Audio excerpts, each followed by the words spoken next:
Hey, how's it going, everybody? It's RC Maxfield here from the Back to 12 podcast. And in today's video, we're going to talk about some of the names that Texas Tech has been linked to in the transfer portal for Texas Tech men's basketball. A few names that you will recognize, whether that's from UNT, a Texas Tech name we're going to talk about, even somebody from the Big 12. And then I'm going to give you two names at the end of the video that you may not know as much about. But before we get into today's video, I want to ask you this.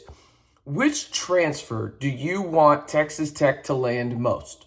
Let me know in the comments down below, and let's jump right into this with a guy that Texas Tech fans are very familiar with, but we have to bring him up, and it's Robert Jennings.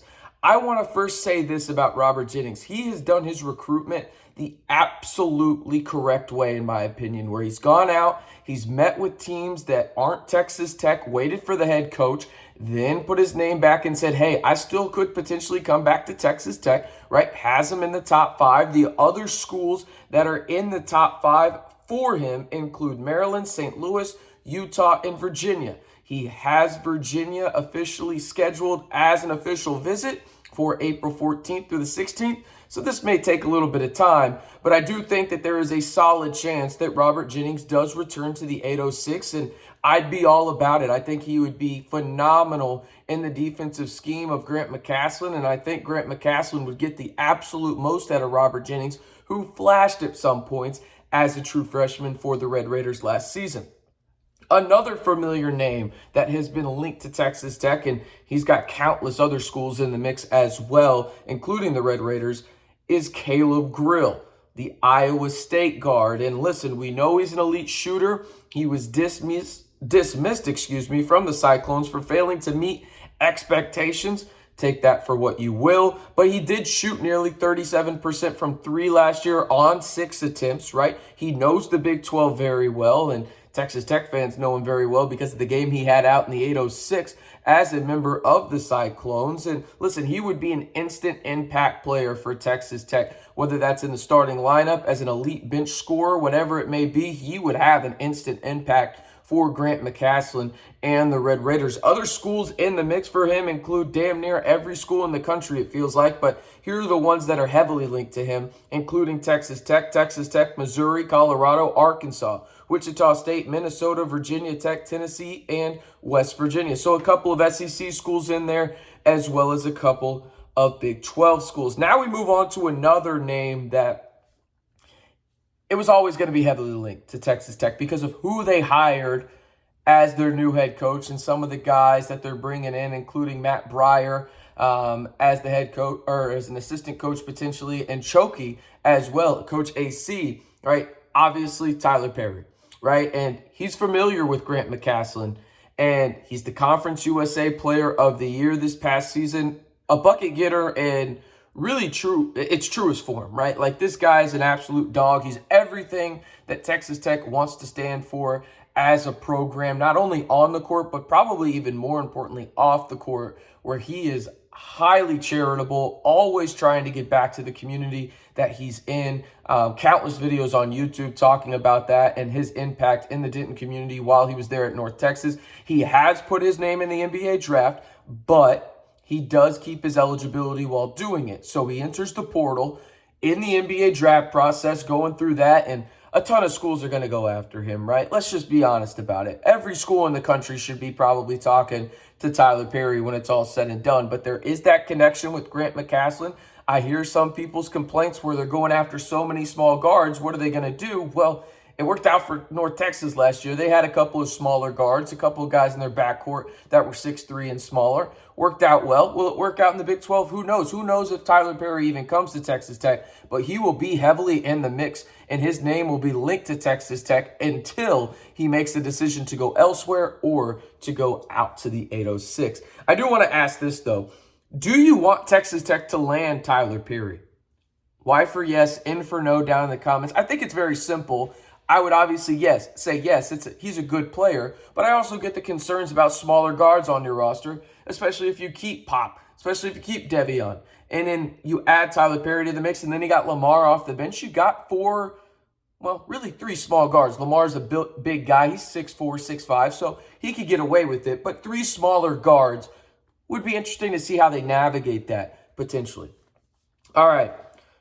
Osman, got to talk about him, the forward from UNT and his story a little bit. Familiar with Grant McCasland, obviously was the starting center for the Mean Green before he abruptly left the UNT team to handle a family matter during the NIT. He averaged 11 points per game, 6 rebounds, 1.3 blocks per game. He's 6'10", and he's a really good pick-and-roll player and an impact defender as well. He's a guy that I'm heavily interested in because I think he can play a pivotal role as maybe a backup big or a serviceable big in the Big 12 to come in there and really impact the boards and also just impact the game defensively as a big. And I think that he's a guy I'm heavily interested in when it comes to the guys that are linked to Grant McCasland because of his ties to UNT. So that's a guy that I am definitely looking at, Osman, from UNT. Now, these last two guys I kind of want to talk about that have been linked to Texas Tech, and these 6 players that I've mentioned, they're the guys that have been really most linked, or the guys that I've seen on social media most talked about linked to Texas Tech in terms of they've shown interest, right? And I'm going to start out with these 2 guys that really catch my eye because I'm interested to see how it would look, and they kind of fit the smaller guard mold. So everything I said about Tyler Perry, I question that, but I'm a little bit more interested in these guys in terms of I'm not as familiar with their game outside of watching film a little bit when I've seen Tyler Perry up close and personal a little bit more. So these guys are Noah Thomason, He's from Richmond, Texas. Played at Houston Christian, then played at Butler Junior College before transferring to Niagara. Averaged double figures at Niagara both years he was there, averaged 10.2 points the first year he was there, and then last year he averaged nearly 20 at 19.5 points per game. He's a lefty guard, stands at 6'3", 180, crafty, can finish through contact, plays at his own speed, love that about a guard, right? But he's also good at the catch and shoot off the dribble from deep. He shot 38.2% from 3 last season, and he can do it off the dribble. He can do the catch and shoot, probably a little bit better off the dribble, dictating his own pace and everything like that. But he could really be a veteran impact bucket getter for Texas Tech. I truly think that when you look at it, I think he would be really nice off the bench where he could come in and he could just really be that high motor guy that you know that there's not a significant level of drop-off when it comes to the offensive side of things. Solid defender as well, 6'3", got some length to him, about a wingspan of 6'4.5", 6'5". Got a little bit of length, but he's an offensive-minded guy, and I think that he could come in and maybe potentially come in and be a guy that averages 9 to 11 points per game for the Red Raiders in a really off-the-bench type scenario, but playing close to starter minutes, if that makes sense. Arguably the guy I'm most interested in that Texas Tech has been linked to in terms of making contact in the portal is Aaron Estrada, a guard from Hofstra.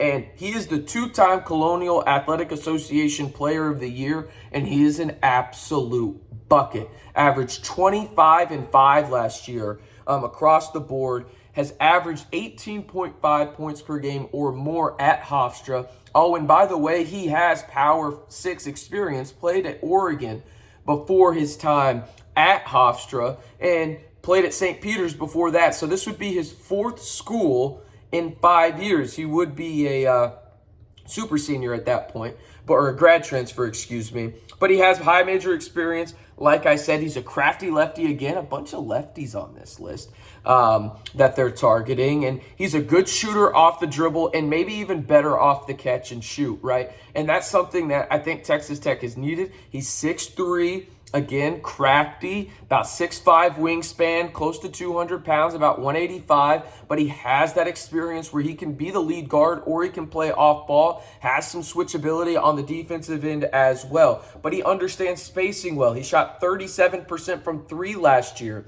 Now, a negative is this. He did turn the ball over a little bit, 3.1 turnovers per game, but he was asked to do a lot for the Pride up there at Hofstra. And I think he's a guy that could come in here and be a really good complementary scorer. And guy, maybe if Thomason doesn't come in, this is the guy you get instead if you're Texas Tech and he comes off the bench. And I think he could have a role almost like Brandon Francis, almost in a way, where he could come in and just be an absolute bucket getter for you. That is going to be his main role, but I think Estrada would probably be a better playmaker than Brandon Francis, when Brandon Francis is probably a better overall shooter, if that makes sense, and provides a little bit more length and switchability on the defensive end. But I like a lot of these guys that Texas Tech is involved in early. Again, the names are obviously Robert Jennings. You've got Caleb Grill from Iowa State, Tyler Perry. You've got Osmane from UNT. You've got Thomason from Niagara, and then you've got Aaron Estrada from Hofstra, and other names will be added. And I'll probably make a video like this every Wednesday, kind of updating the names that Texas Tech has been involved in, and even talking about probably commits as well that inevitably happen over the next month and a half for Texas Tech men's basketball. I ask you one more time, though, before we head out of here, which transfer do you want Texas Tech to target and sign most for Texas Tech men's basketball next season in the Grant McCasland era, starting off hopefully on a high note for the Scarlet and Black? I am RC Maxfield, reminding you, if you want the latest Texas Tech news and rumors all year long, you know what to do. Hit that subscribe button to stay in the know right here on the Back to 12 podcast channel.